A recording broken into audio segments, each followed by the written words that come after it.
কিছু বুঝে ওঠার আগেই ছাত্রলীগ নেতা রাগিব শাহরিয়ার মুরাদকে এলোপাতাড়ি মারধর শুরু করে তার বন্ধু রফিক সহ আরও কয়েকজন।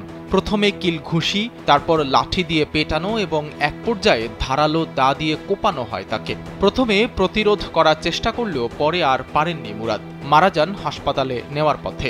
জানা যায়, মোবাইল থেকে ছবি ডিলিট করতে রাজি না হওয়ায় এভাবে খুন হয়েছেন মুরাদ। সোমবার বিকেলে এই ঘটনা ঘটে কক্সবাজারের টেকনাফ উপজেলার বাহারছড়া ইউনিয়নের শামলাপুর বাজারে।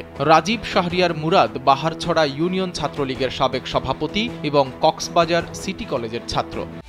একমাত্র ওয়ালটন এসি দিচ্ছে 1 বছরের রিপ্লেসমেন্ট গ্যারান্টি এবং কম্প্রেসারের 10 বছরের গ্যারান্টি। হামলার সময় মুরাদকে বাঁচাতে গিয়ে আহত হয়েছেন তার ভাই আব্দুল্লাহ আল মামুন। তাকে কক্সবাজার সদর হাসপাতালে চিকিৎসা দেওয়া হচ্ছে। হাসপাতালে বসে কান্নাজড়িত কণ্ঠে আব্দুল্লাহ আল মামুন জানান, রফিক ও আদিল পূর্ব পরিকল্পিতভাবে তার ভাই মুরাদকে বাজারে ডেকে নিয়ে মারধরের পর ছুরিকাঘাত ও কুপিয়ে হত্যা করেছে।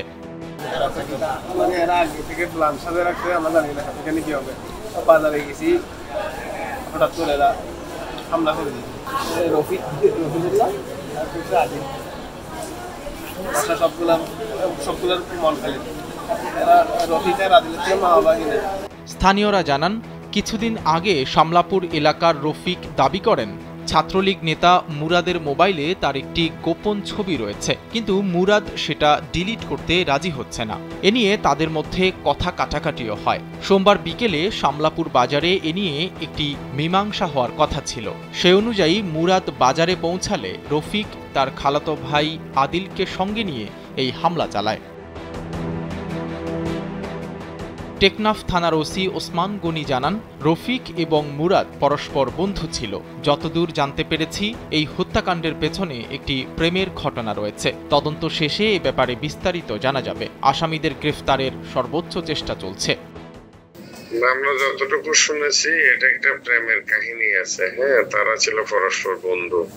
ওই বিষয় নিয়ে তাদের মধ্যে আগে থেকে বিরোধ ছিল, এরকম একটা বিষয় আমরা জানছি। তবে কতটুকু সত্য, আসল বিষয় কি, এটা তদন্ত চলছে।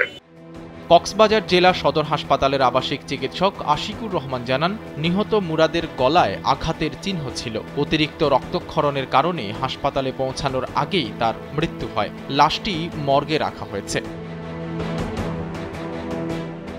সাইদ রহমান, কালবেলা।